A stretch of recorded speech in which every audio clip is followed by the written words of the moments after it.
दोस्तों, किसी ने सही कहा है कि आवाज ऊंची हो तो कुछ लोग सुनते हैं, लेकिन अगर बात ऊंची हो तो बहुत सारे लोग सुनते हैं।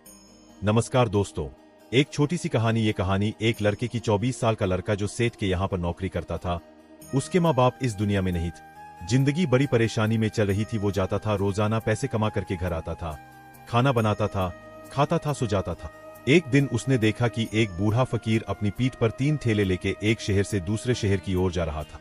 वह काफी बूढ़े भी थे और काफी देर से वह यूं ही सफर कर रहे थे और आखिरकार कुछ दूर और सफर करने के बाद वह चलते चलते थक कर एक पेड़ के नीचे बैठ गया।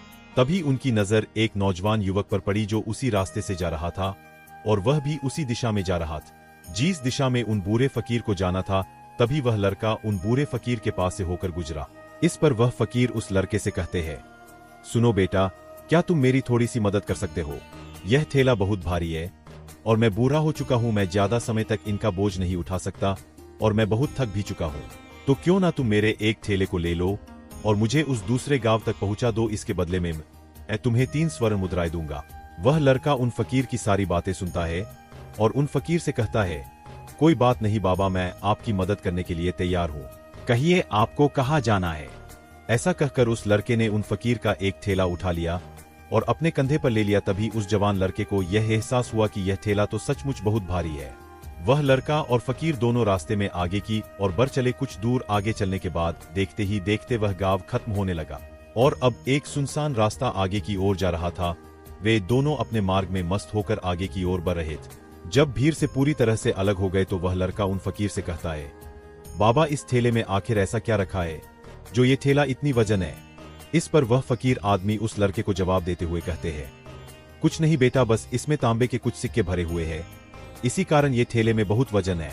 उन फकीर की ये बात सुनकर वो लड़का मन ही मन सोचने लगता है, ये बाबा जरूर कोई व्यापारी है, तभी तो इतने सारे तांबे के सिक्के लेकर चल रहे हैं।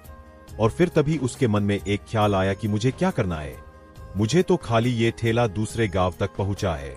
बस इतना ही। जैसे ही उसके मन में ये ख्याल आया, उसने तांबे के सिक्कों का वो ख्याल मन से निकाल दिया और अपनी धुन में मस्त होकर वह आगे की और चलने लगा। चलते चलते कुछ और समय बीता और वे दोनों एक नदी के किनारे जा पहुंचे। वह लड़का हट्टा कट्टा था और काफी चुस्त और तंदुरुस्त भी था, इसलिए वह बिना सोचे समझे उस नदी में उतर जाता है। किंतु वह फकीर अब भी किनारे पर ही खड़े थे। इस पर वह लड़का उन फकीर से कहता है, क्या हुआ बाबा, चलिए आइए, हमें ये नदी पार करनी होगी, तभी तो हम उस गांव तक पहुंच पाएंगे। इस पर वह फकीर उस लड़के से कहते हैं, मैं जानता हूं बेटा कि हमें ये नदी पार करनी ही होगी, लेकिन जैसा कि तुम जानते हो अब बूढ़ा हो चुका हूं और 2-2 ठेले लेकर यह नदी पार नहीं कर सकता। कहीं मेरा पांव फिसल गया तो क्या होगा? क्या तुम मेरी एक और गठरी ले सकते हो? मैं तुम्हें इसके बदले भी 3 स्वर्ण मुद्राएं दूंगा। इस पर वह लड़का मुस्कुराते हुए उन फकीर से कहता है, बाबा, आप मुझे शर्मिंदा कर रहे हैं।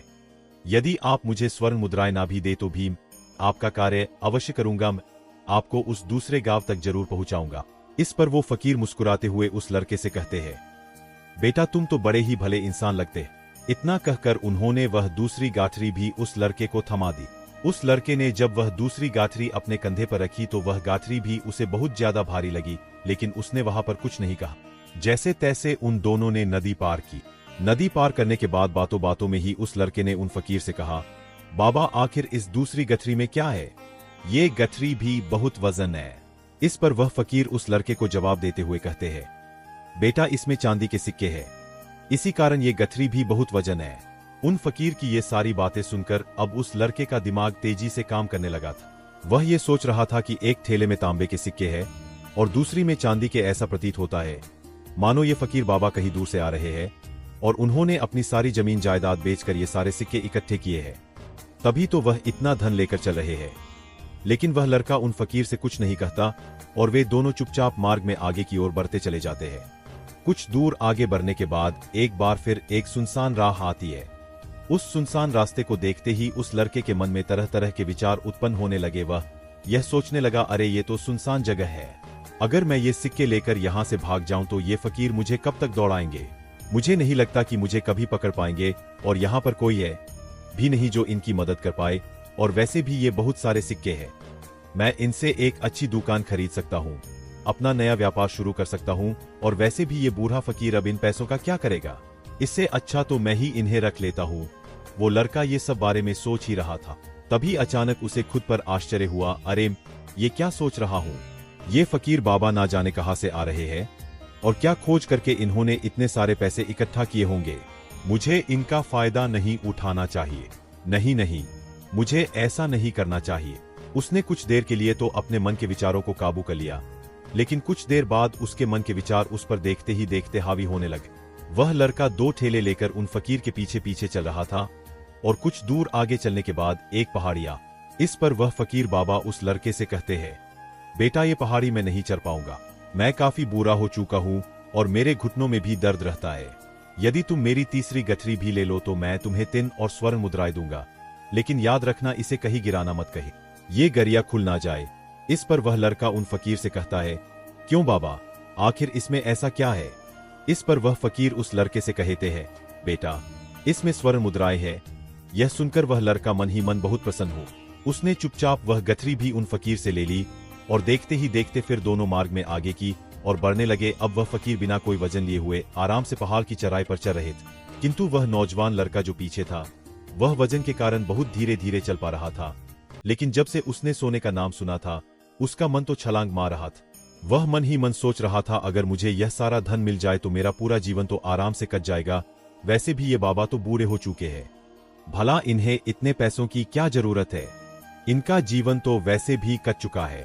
मैं एक काम करता हूँ, ये सारे पैसे लेकर यहाँ से भाग जाता हूँ। लड़के के मन में अनगिनत विचार उठ रहे थे। लड़के का मन अब उसकी बुद्धि पर पूरी तरह से हावी हो चुका था और उस लड़के का मन अपनी बात को सही साबित करने के लिए उससे कुछ भी कर रहा था।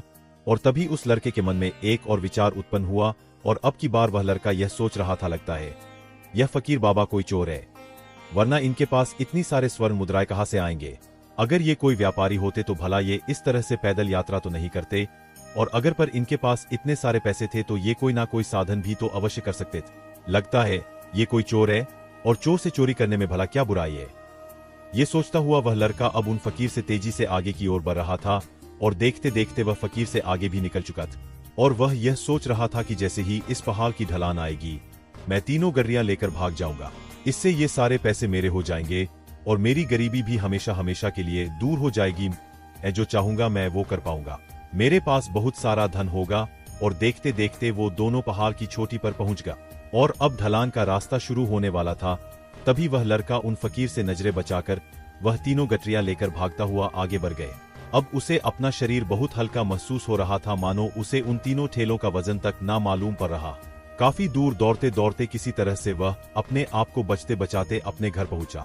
उसके खुशी का कोई ठिकाना नहीं था। उसने सोचा, क्यों ना जल्दी जल्दी इन गठरिया में से वो सारे पैसे निकाल लूं। यह सोचकर जब उसने गठरिया खोली तो पहली गठरी में उसे लोहे से जंग भरे हुए सिक्के मिले। ये देखकर उसे यकीन नहीं हुआ। इस पर उसने फटाफट दूसरी गठरी भी खोल डाल, उसमें भी उसे लोहे के जंग लगे हुए सिक्के ही निकले। ये सब देखकर वो लड़का बड़ा हैरान था, आखिर ये सब क्या हो रहा है। फकीर ने तो मुझसे और ही कुछ कहा था। अब उसने वह सोने वाली गठरी खोली और उसमें भी लोहे के जंग लगे हुए सिक्के ही निकले। यह देखकर वो लड़का बड़ा क्रोधित हुआ। उसने सोचा, उन फकीर ने मुझसे झूठ क्यों कहा, उन्होंने मुझसे ऐसा क्यों कहा कि एक में तांबे के सिक्के हैं, एक में चांदी के और तीसरे में स्वर्ण मुद्राएं हैं। वह यह सब सोच ही रहा था कि तभी उसकी नजर उस थैले में पड़े एक पत्र पर पड़ी। उसने वह पत्र उठाया और उस पत्र में लिखा था, यह पूरा नाटक ईमानदार व्यक्ति की खोज करने के लिए रचा गया है और मैं इस राज्य का राजा हूँ। मेरी कोई संतान नहीं और इसीलिए मैंने यह षड्यंत्र रचा है ताकि मैं अपने राज्य में किसी एक ऐसे ईमानदार व्यक्ति की खोज कर सकूं जो मेरे बाद इस राज्य का राजा बन सके और इस राज्य भार को संभाल सके। और इस राज्य का भार वही संभाल सकता है जो पूरी तरह से ईमानदार, जिसके मन में किसी प्रकार का कोई लालच ना हो। इतना पढ़ते ही वह लड़का जोर जोर से चिल्लाने लगा। वह सर पकड़ कर बैठ गए। वो यह जानता था कि यदि वह अपने मन के विचारों पर काबू कर लेता तो उसका जीवन संवर सकता है, लेकिन वह अपने मन के विचारों पर काबू नहीं कर पाए। दोस्तों, महात्मा बुद्ध कहते हैं कि मन ही सब कुछ है। आप जो सोचते हैं वही बनते हैं। इसलिए आपका सबसे बड़ा दुश्मन भी आपको उतना नुकसान नहीं पहुंचा सकता जितना कि आपके मन के यह अनियंत्रित विचार पहुंचा सकते हैं। महात्मा बुद्ध कहते हैं, अपने भीतर ध्यान से देखो। हमारे भीतर जो विचार चल रहे हैं वही विचार शब्द बनते हैं और शब्द कर्म के रूप में प्रकट होते हैं। बार बार दोहराने पर कर्म बर्ताव में बदलता है और धीरे धीरे समय के साथ बर्ताव चरित्र में परिवर्तित हो जाता है और यही चरित्र हमारे भाग्य का निर्माण भी करता है। इसलिए हमें हमेशा अपने विचारों के प्रति सजग होना बहुत आवश्यक है। हमें जागरूक होना बहुत आवश्यक है। हमें ये जानना जरूरी है कि हमारे मन में किस प्रकार के विचार आ रहे हैं। आगे महात्मा बुद्ध कहते हैं कि कमजोरी हमेशा छोटे विचार से शुरू होती है। यह एक बीज के रूप में होती है और यदि इस बीज को नष्ट ना किया जाए तो ये छोटा सा विचार बहुत जल्द ही एक विशाल वृक्ष का रूप ले लेता है और हमारी बुद्धि की सोचने और समझने की क्षमता को पूरी तरह से नष्ट कर देता है। जिस प्रकार आपने इस कहानी में देखा किस प्रकार उस जवान लड़के का मन उस पर हावी हो चुका था और उसकी सही और गलत सोचने की क्षमता पूरी तरह से नष्ट हो चुकी थी, जिस कारण वह यह समझ नहीं पाया कि उसे क्या करना चाहिए और उसके लालच ने उसके भीतर इतनी ऊर्जा भर दी कि वह तीनों ठेले उठाकर इतनी तेजी से वहां से भागता आगे भी बढ़ गए। इसीलिए जब आपके मन में पहली बार कोई गलत विचार उत्पन्न हो तभी उसे जड़ से उखाड़ देना चाहिए, अन्यथा वह विशाल वृक्ष का रूप लेगा और आपको किसी ना किसी गलत राह पर वह ढकेल ही देगा।